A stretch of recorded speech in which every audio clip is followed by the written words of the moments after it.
full access to the resources, institutions and powers that are theirs by right. Has the caregiver been less caring? In this segment, we are asking, has the state stoked Naxalism? Where does it end, and what are the long-term and short-term solutions? Does drastic situations demand drastic measures? Coming back to you, Mr. Meena, on this, does drastic situations ask for drastic measures, and the sort of long-term and short-term solutions which are needed to tackle this challenge? This situation did not evolve in a single day or in a particular year. This evolved over a period of time. So, in order to understand the problem and find a lasting solution, you have to understand the problem in detail. What are the historical reasons? What are the social reasons? What are the political reasons? And most importantly, what are the economic reasons? You understand these things. Why are these poor people, helpless people, poorest of the poor, without any organization, why have they taken up to arms? And then fight them at all levels. Whereas wherever you have to empower them economically, please do that. Where development has to take place, that should be taken place. And wherever someone violates law, he should be dealt with firmly at all levels. But you should be careful enough not to see. Otherwise, what will happen is, as a fallout, there will be encounters now, a series of encounters. A lot of people will be killed. You've been killing is going on for years together, but the problem is not died away. You kill the person, whoever the encounter, police has a power to engage in an encounter. That's their duty, that's their job. As professionals, they know how best to do it. But in the garb of this thing, innocent people should not be targeted, because innocent people are targets both. They are sandwiched between the Naxalites and the security forces. So, whoever is law-abiding should be taken care of. Who is lawbreaker, he should be dealt with severely. Right. Prakash Singh, sir, it's basically state-created a vacuum, and the Naxals are actually, taking advantage of it, and now you're killing the Maoists instead of filling that vacuum. So, if one really tries to understand what sort of solutions we are looking at, first question is, why is it thriving in the first place? What really explains their popular appeal? Why 300 men, were there to kill these 25 CRPF Jawans? See, how do they get popular support? See, I remember a description which I can't forget, that when the Naxals first moved into Bastar, the three representatives of different wings of administration whom they disciplined, police, revenue, police constable, revenue patwari and forest guard.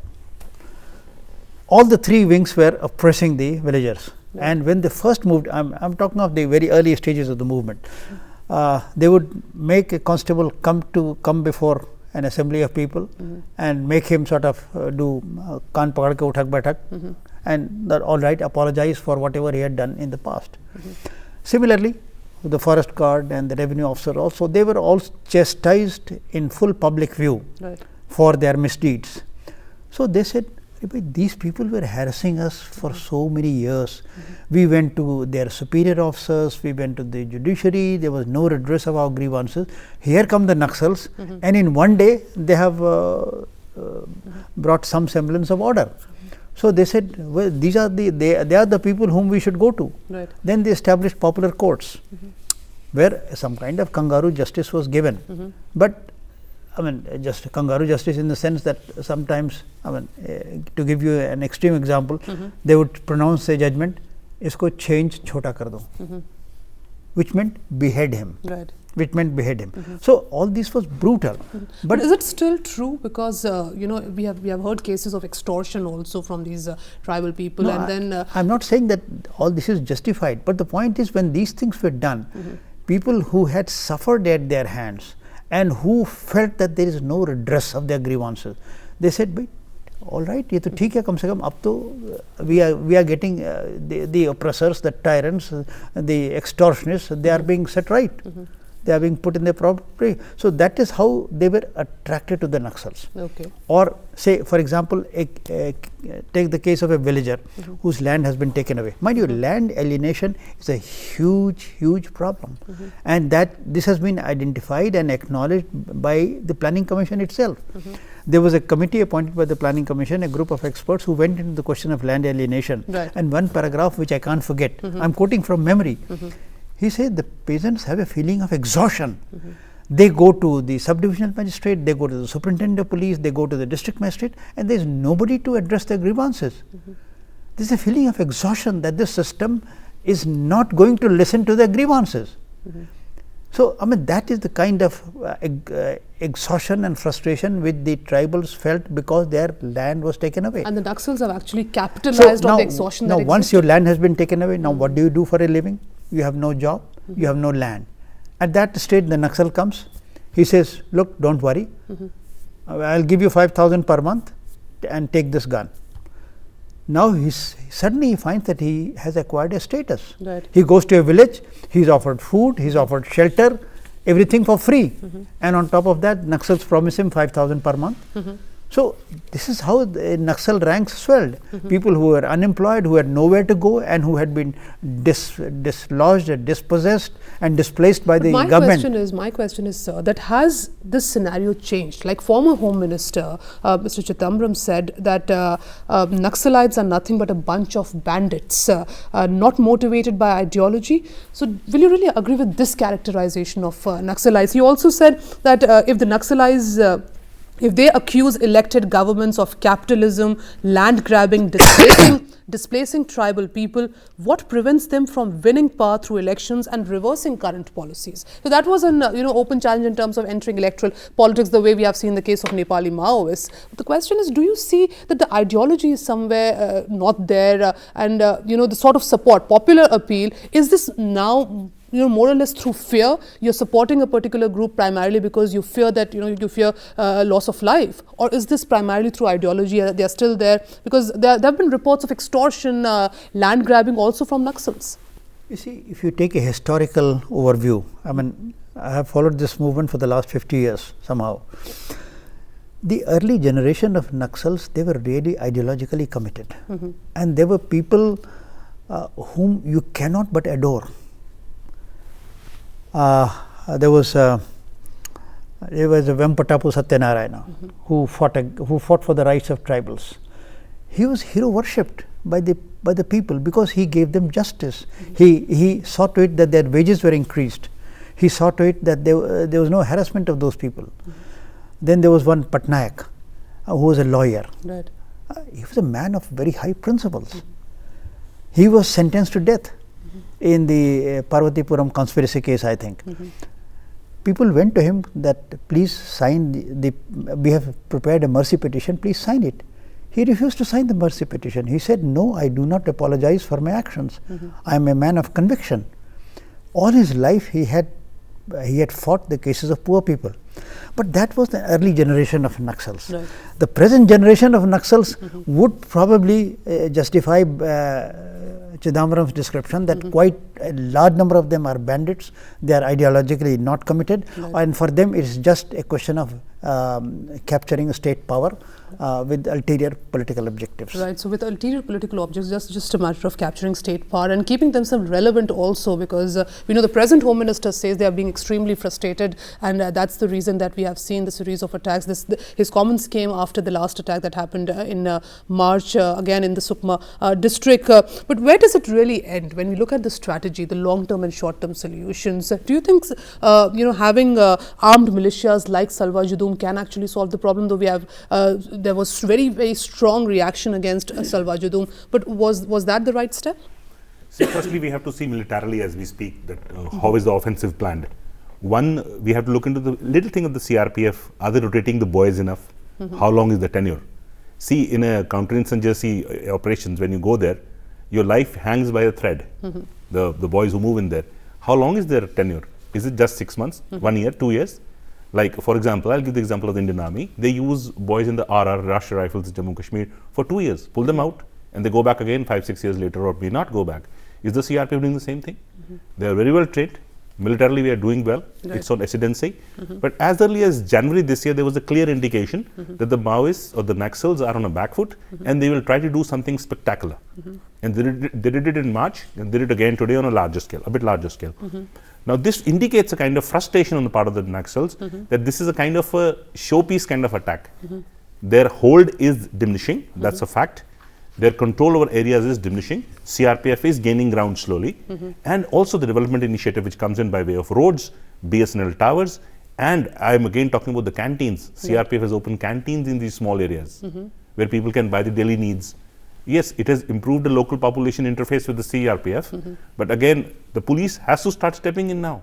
The administrative rollout of the development works has to start Right, on and a there has to larger be greater scale. coordination between the state police, Yeah. the central police, and also the administrative framework which is required. Now, the figures I have, which was 4 years ago, according to the Rural Development Ministry, 60,000 crore aid which was sent as development aid to militancy affected districts. Nearly 50% of the money was not used. According to Centre for Science and Environment, 40% of India's top 50 mineral-rich districts, many of them in Jharkhand, are insurgency affected, and 2.6 million people in India are displaced so far by mining. Of them, less than 25% have been rehabilitated. So when we talk about rehabilitation, land acquisition, land grabbing challenges, that's why they're getting popular support, because the sort of policies which should be in place in terms of rehabilitation hasn't really shown on ground. So tribal people, a new forest policy is required, a new tribal policy is required when we talk about greater assimilation in the larger mainstream.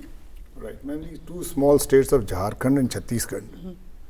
Chhattisgarh was crafted out of Madhya Pradesh and Jharkhand out of Bihar. The purpose was to give these were tribal majority areas, to give them more economic development so they get their better rights and standards. Please have a study conducted. Have the tribals of these two states benefited out of these, carving out of these small states? In the name of tribals, so much money is being allotted, so much may be going, but are the tribals benefiting? How many jobs have you created? How many people have you made self-dependent? See, this is a racket which is going on, and these people have become helpless because of faulty state. I'll not say the policies are good, but the implementation of these policies. And more frustration is being created. And out of frustration, a person takes to arms. I would not say they are romantic bandits or anything. Okay. They may have become whatever they are, but we have to deal with them at all levels. The sort of challenge that exists on ground, the rehabilitation policy which should be in place. If one thinks from a development perspective, sir, what is it that the government must be doing on ground so that there's greater assimilation of the people of the tribal regions with the mainstream, and simultaneously, when we talk about handling the challenge militarily, do you think Salwa Judum or groups like this can be effective? No, firstly, the question of we need to identify what the grievances of the tribals are. Right. Why have they gone over to the Naxals and moved away from the mainstream, moved away from the government? And those grievances need to be addressed. And those grievances mostly relate to land alienation and not followed by rehabilitation. Right. In the absence of land being taken away and they not being properly rehabilitated, in the absence of any other avenue, they join the Naxals because they promise them justice, they promise them food, they promise them shelter. So, the grievances of the Naxals, they need the grievances of the tribals. And mind you, these are listed even in our 5-year plan documents. In the 11th 5-year plan I read, they have correctly diagnosed the problems faced by the tribals and why are they getting alienated. Now, those issues need to be addressed, with honesty, with sincerity and with a sense of dedication. Unfortunately, that is not happening. Now, to give an example how things are going wrong, in Saranda area of Jharkhand, I think the Minister Jairam Ramesh, he did great job. He made visit after visit and he inspired the security forces and he said that I would like to be probably cremated here, something like, it became very sentimental. But he did a great job in the Saranda area. But once the area was cleared of the Maoists, I am told much of it has gone to corporate groups. Okay. So, the government doesn't show honesty of purpose. So their grievances need to be addressed. And as for Salwa Judum, you see, what is to be remembered is, Salwa Judum has been denigrated, and unfortunately Supreme Court also walked into the trap of, I would say, human rights activists, and they were also led into giving an order. You see, we need to remember that the security forces cannot be present everywhere. Right. Policemen can't be there in every nook and corner of the country. And as we keep on saying, every citizen is a policeman in civis. He has to play the role of a policeman. So, And Salwa Judum, when Salwa Judum the movement started, it was essentially a protest against the aggressions, against the extortions, and against the misdeeds of the Naxals. Right. You see, every movement goes through certain stages. The movement started with great ideas, but as it got diluted, as it got polluted, as it got corrupted, all kinds of things started happening. So when the wrong things started happening, people turned against them, and they organized themselves into Salwa Judum. So there was nothing wrong with it. There was nothing wrong with Salwa Judum, but the sort of reactions which we witnessed what against happened really, you see, some Salwa Judum people committed excesses. They did wrong things. They also did wrong things. Now the solution was to keep them under control and see to it that they do not commit excesses. But instead, government had to disband Salwa Judum thanks to the Supreme Court order. I'm left with last 4 minutes on the program. Final comments, Mr. Banerjee. Do you see a possibility of any middle ground between this politics of confrontation with the state on the one side and the Naxals on the other? See, development is the answer. One, as Sir has pointed out very correctly, rehabilitation has to be genuine, honest, and looking to be honest. For example, you can't tell a forest dweller that we are rehabilitating and giving you a flat in Ranchi. Right. He may not want to move there. Rehabilitate there, in the forest where he lives, in the jungles where he lives. He's a tribal man. For 2000 years, his family has been living there. Look for him alternatives there. Probably give him a driver's job in one of the corporates who are working there. Whoever is getting work out there, we are manning there, give him job related to that area only. Don't give him a flat in Ranchi. He will not go there. It's zero. So it has to be honest. The middle ground will come only when we arrive at an honest conclusion, and the time has come to have everything under one ministry. The political rollout, the development rollout, and the military rollout. It has to be under one ministry. It can't be bifurcated into aaj MHA kar raha hai aur ab road ministry kar rahi hai. It can't be that. The most important is sincerity, which must exist within the administration. If sincerity is lacking, nothing can be done. Sincerity and integrity of administration. If the administration had that, exhibited these qualities, I think problem would just wither away. The fact that, sir, you have monitored this situation for last so many years, do you see any possibility of middle ground between this politics of confrontation between the Naxals and the government? Middle ground should emerge. I mean, there are good people, there are well-intentioned people who wish the Naxals well, who wish the government well, and who want the country to progress. They should provide the middle ground, and I think that middle ground we should be seeing in the near future. Okay, yes, sir. See, ma'am, finally, I'd like to say that win the confidence of the tribals, take them into confidence, involve them in decision making, and let them know that these policies are for their betterment. Unless the people are alienated, they don't feel involved in decision making. Now it is like someone else's force fighting someone else's war, and they are nowhere. It is their land, it is their problems, and in any solution they should be taken into consideration. Right, but even when you take these development initiatives like making roads or creating these power towers, and if it is regularly blasted, how far the government can go? Because I just want to have a sense of, even when you take these development initiatives, even when schools are being built and it's not allowed to being built in many of these areas, how far the government can go ahead with that? I worked as IG operations in the CRPF, and I had as a part of my assignment then, a number of occasions I visited Bihar, Jharkhand, Chhattisgarh, these areas. And mind you, tribals may be poor, they are not fools. Okay. They have rustic common sense. They know what is good for them, what is bad for them. So take them into confidence. And wherever we build schools, we ran schools successfully as CRPF, and we enjoyed the confidence of the people. So it all depends on your intent, your activities. So intent, sincerity and integrity, that's most important, that how far the government is ready to give space and also acknowledge the challenges being faced by the Naxals. But most importantly, terror cannot really be an answer to all that is being done. There's no, just because you are poor and just because the challenges you are facing, you cannot really, tackle this issue with the way what we have seen yesterday. Thanks very much, all of you, for joining us in this program. The South Asia Terrorism Portal has said that Naxal violence is the biggest killer of our security forces. In fact, the threat is bigger than be it the Jammu and Kashmir conflict or even the northeastern India, the conflict which is being faced in the northeastern India, and the Naxals are comparable to the deadliest terror outfits of the world in terms of the violence they perpetrate. They are ranked 4th after the Taliban, the Islamic State and Nigeria's Boko Haram. So that's the sort of internal security threat which we are facing. Remains to be seen what sort of actions or sort of comprehensive policy which the government will come out with after they review what really went wrong yesterday. Time alone will tell whether there is any scope for peace between those who lead the state and those who feel crushed by it. That's all we have for you in this edition of Inside. Thanks very much for watching.